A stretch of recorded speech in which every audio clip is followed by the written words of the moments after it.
Clash of the Elite has never done this much detail in their extreme close-up shots in the eyes. We have seen the close-ups of Ayanokouji's eyes, like just his eye. It reminds me heavily on Vivi Fluorite Ice Song.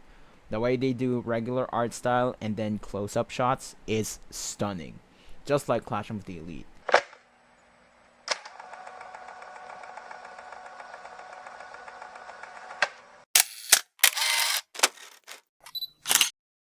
Yo, what's up, TFM Nation? It's me, the TFM Monster here again. We're back with another analysis, breakdown, discussion of Clash of the Elite Season 4, Episode 9. Now, I'm gonna condense this as much as possible because I don't want to edit this as much anymore. Pulled up my PDF, the volume of the episode.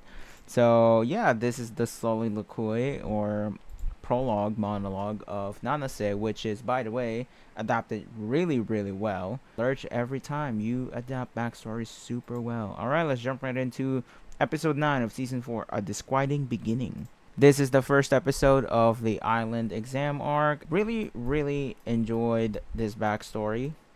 Not like, I enjoyed what happened, but I enjoyed the fact that Lurch put so much effort into this. The way Nanase also kind of tippy toes her way into the room, into the apartment. Look at that. We proceed to this very dark backstory. And then as soon as Nanase saw it, the whole scene went red and grainy, which is really well done. It was so well adapted. I did not expect this from Lurch because I've already heard the leaks saying that this was adapted extremely well, but I didn't expect it to be this good. I didn't expect Lurch to actually uncensor this because they actually put up the character, which is very brutal, very graphic. This episode has a lot of really good close-up shots of their eyes, and this storyboarder actually loves to do every close-up shots as good as possible, as beautiful as possible. This storyboarder is the same as this of this episode, so yeah, that's why I was really happy to see that this storyboarder continues to do these types of close-up shots, which are really amazing. And plus, like I said, the backstory was really well adapted, full on 1-to-1. This is literally it, one page in the PDF, but in the book, in the physical book, it is 2 pages. Yeah, I mean, obviously the length in the physical book differs to the PDF because PDF is much longer. So yeah, that's that. The next scene is supposed to be not Kei, but rather Hirata. As you can see here on the book, this is supposed to be Hirata. There you go. Lurch cut out Hirata and Ayanokouji's dialogues or conversation. So yeah, 2 pages in the PDF. So yeah, they literally cut out the first part of the chapter 2. So yeah, and then they proceeded to adapt 2.1. So yeah, or if you can call this 1.1, depends on you. But in the official book, it's 2.1. Chapter 1 is the prologue monologue. All right, the soliloquy. That's why I consider it 2.1. Right, and then first few, or the first chapter will be the monologue or soliloquies. Yeah, really well adapted as well. But unfortunately for the Hirata fans, if there are Hirata fans, this got cut. Alright, it's not much, it's just typical conversation between 2 friends, I guess, especially with the upcoming exam. So yeah, I mean, it's not that big of a deal. So yeah, anyway, they only just skipped or did not adapt the monologue entirely because, dog, do you honestly think that they're gonna adapt this? Ayanokouji explaining what's inside the cruise ship. Yeah, but new, but yeah, but new, but yeah, but new. Yeah, so you see, they aren't gonna adapt all this because, dog, it's too much. And they also did not adapt the date. Alright, there's no point. If the dates are important, they should, but they'd rather much focus on what's happening on the day itself, all right, visually, and not spoon feed us that there's something going on this date. Very important. And so yeah, pretty much one-to-one conversation. The anime did it really well, exceptionally well. And yeah, this scene was also adapted very well. There you go. This scene. So yep, there you have it. They only condensed it, but yeah, that's pretty much it. If you're a retard saying they should have adapted this when the anime literally showed it visually. Dog, you're actually retarded if you think that they should have adapted that. Just read the book or listen to the audiobook. That's all. Alright? Like, if you're not here to be entertained visually and hearing the characters, you don't get to have this experience. Alright? Like, you're just gonna stick with your book and, go with the words. And if you are a pretentious light novel reader and you're just here with, for the summary, so yeah, don't rely on summaries, guys. All right, that's why I only read summaries when I want to see some stuff happen, but I haven't actually read the entirety of the book. Like I said, I only read all the way to volume 5 of year 2. But like I said, since I've read volume 3, volume 4, volume 4.5 of year 2 years back, before I went to college, my memories are bad. But yeah, they adapted this really well. I don't know about the lighting, but yeah, they adapted the scene really well. But yeah, the lighting is fine. It's not the best, but you know how it is when it comes to others as well. When it's like in this scene, the lighting is just off in real life. The spotlight, there you have it. So yeah, and yeah, they adapted it pretty much one-to-one. I'd say they also condensed stuff there, but not much. So yeah, really, really well adapted scenes. Now, in this scene as well, they did day 1 instead of doing time. Yeah, see this? If the anime adapted all this, yeah, we're cooked. The anime is never gonna finish. The episode's never gonna finish. And they didn't adapt the time. Oh, they should have adapted the time. It's much better. Shut the fuck up. You can just base the time based on the setting itself, alright? I think I'd rather have day 1 because we all know how long this test will last. So that we can take note, keep up of what day it is and if it will end soon. So yeah, if the test will end. They cut out Kiryuin, just a short dialogue conversation. But yeah, they adapted everything here, as you can see. They adapted this, the tease of Ayanokouji. They adapted it as well, and then they adapted this, and this, and this, and this, and the Ishizaki with Nishino and the team, the gang. Yeah, I did not expect that.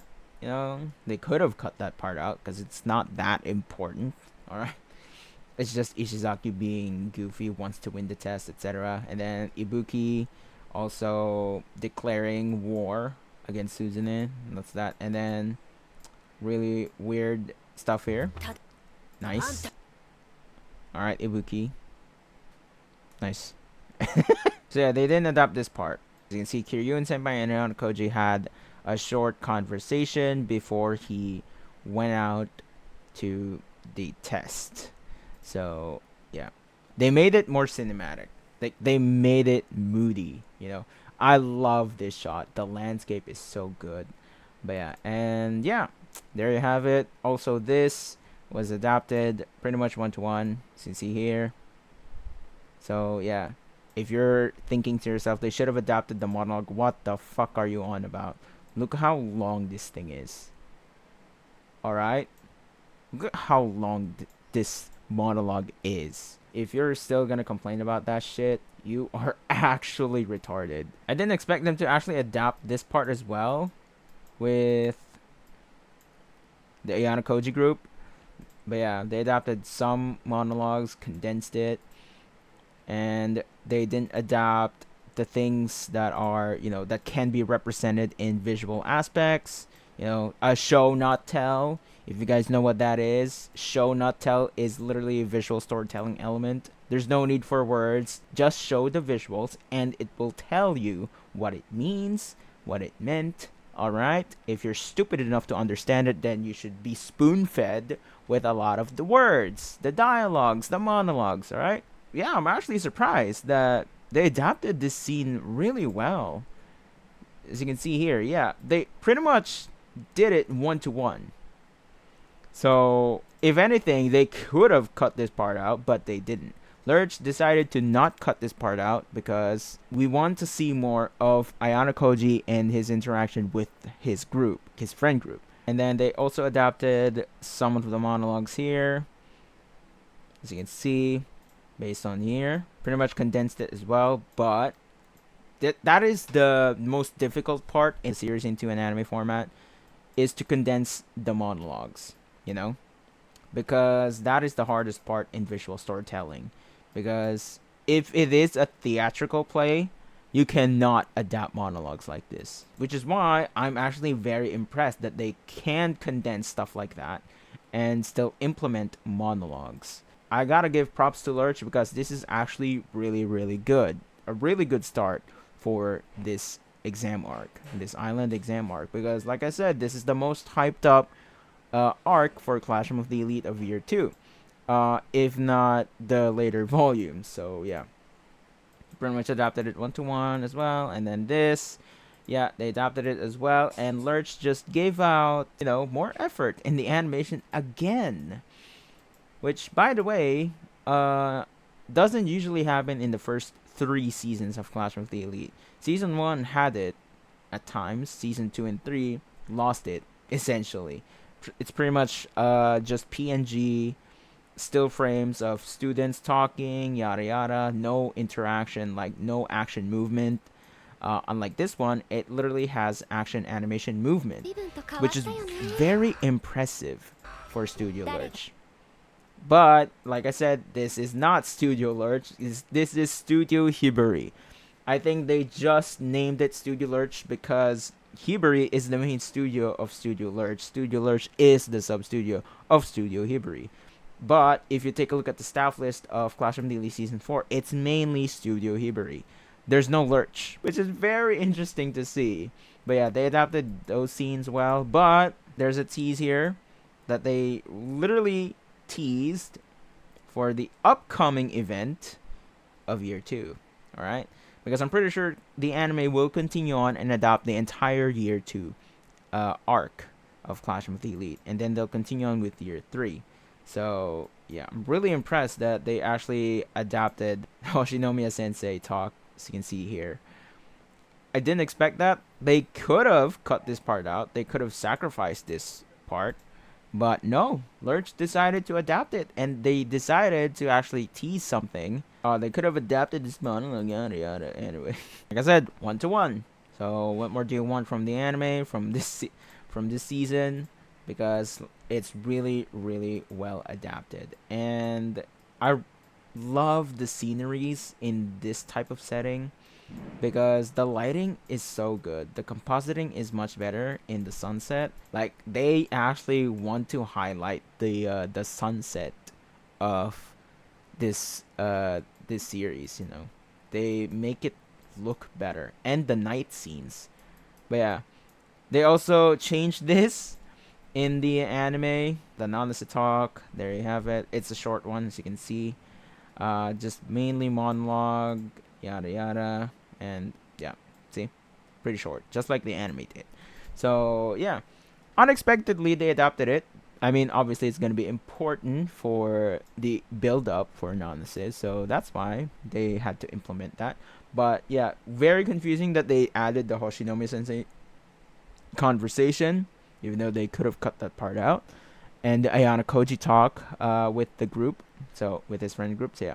And then this one, as you can see, they changed things here. Unlike in the light novel, he was already sitting. I had gone to bed quite early, but I woke up in the middle of the night and sat up.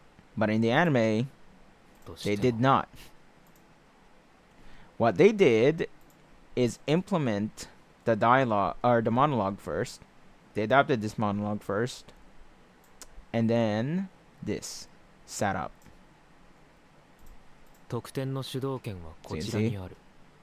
となれば、腕時計とタブレッ So ト yeah, Ayanokouji in the light novel was just sitting up, or he sat back up. He was laying down, but then he sat up and then did a monologue. But in this one, he was monologuing until he heard something. 中途半端な戦略に終わる。ホ And ワイ then he トル sat ーム up 性を使え and るな then ら、やはり怪我や for 体 his surroundings. So, really, really well adapted as well. So I think they're showing Ayanokouji is aura farming. Even though he's keeping an eye in his surroundings, bro's still aura farming. But yeah, doesn't need to sit up and look at his surroundings 24/7. He's already on full alert. So yeah, but the anime also did showcasing the starry night sky, because that is actually beautiful to look at. I don't know if Ayanokouji can see that, because as you can see, he can't see that because it's inside his tent. If he does, then we need Ayanokouji's eyes, bro. See through things. And then yeah, they did day 2, which you can see the day, it's so early in the morning, the sunrise isn't up, because in this one, like I said, they did time. They didn't do days. We're just basing it on what day it is. Oh, this is day 2 because he woke up. It's still pretty dark.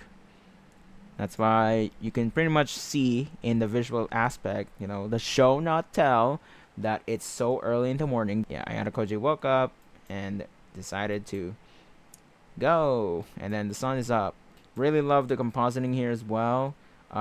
Pretty much everyone, majority of the watchers of Clash of the Elite Season 4 in this episode love the style in the island arc. So yeah, some people I hear complained about it, but doesn't matter. Who cares about them? This one, love the close-up shot. I think this is my favorite shot in this entire episode. Clash of the Elite has never done this much detail in their extreme close-up shots in the eyes. They've never done it like this. We have seen it, before. We have seen the close-ups of Ayanokouji's eyes, like just his eye, but not this detailed. So I really, really love it. This is so polished. It reminds me heavily on Vivi Fluorite Ice Song. The way they do regular art style and then close-up shots is stunning. Just like Clash of the Elite, which is really, really outstanding. Yeah, they adapted this final scene 1-to-1 again, which is chapter 4.1. I did say that they are gonna finish it to chapter 4.1, and the leaks said it is in chapter 4.1. And yep, I was entirely correct that they are gonna adapt it all the way here. So yeah, pretty much 1-to-1. We didn't get to see or hear Ayanokouji's monologue. He wants to go for kick-ups, but he decided to go to the quiz, which is the comedy bit. They actually adapted this extremely well. So yeah, I love the close-up shots in this episode. You can see the Dutch angle as well, representing the psychological aspects of the series. If you don't know what Dutch angle means, you should look it up, because it's literally a tilted side angle of the shot. So it also represents like the psychological depth of the shot. So that's why it's called Dutch angle, and that's why it's shot like that. And then lastly, we have this close-up shot. So yeah, I love the fact that they adapted it like this, because instead of this, the anime decided to make it serious, that Nanase is on to Ayanokouji because of her revenge. Which, by the way, this backstory isn't full yet. Alright, this is just a tease of her backstory, which we will find out in episode 12 of season 4. Really happy about this episode. So if you're gonna ask me, light novel readers, when will they end the next episode, and I think the Kyoke fans will be happy, because they might end it there based on my rereading. Alright, like my scheme through of the entire thing, starting from chapter 4.2 all the way to chapter 5.6, which is the Kyoke moment. All right, because of something here that reminds me that yeah, I think they are gonna end it there, because based on this shots at the preview. So yeah, as you can see, based on the shots at the preview here, like this, and I'm pretty sure that they are gonna adapt the Kyoke moment. They're not adapting, or they're not letting us see it, but they also showed this, which by the way is too far in. You know, it's like around the middle bit of the episode, episode 10. So yeah, this isn't at the start. All right, this is like around the middle point of the episode. So yeah, they are definitely gonna adapt all the way to the Kyoke moment, and I think that's a good thing that they're gonna end it there, because Ayanokouji's monologue there also says something about this exam as to why he did it as well. So yeah, I'm pretty sure they're gonna adapt it all the way there, and then that's the end it. That's how they end it. That is it for this episode breakdown. Well, oh my days, bro, it's so long. Again, I'm gonna have to shorten it, I hope. Hope you all enjoyed, because I'm late again because my mom and I had to deal with something with her personal work affairs, you know, like work problems. And yeah, it's getting to her personally now, because yeah, anyway, I'm not gonna go dive into that. So yeah, anyway, that's it. Thank you guys so much for watching, and I'll see you guys on the next episode, which I'm really excited. So yeah, peace out.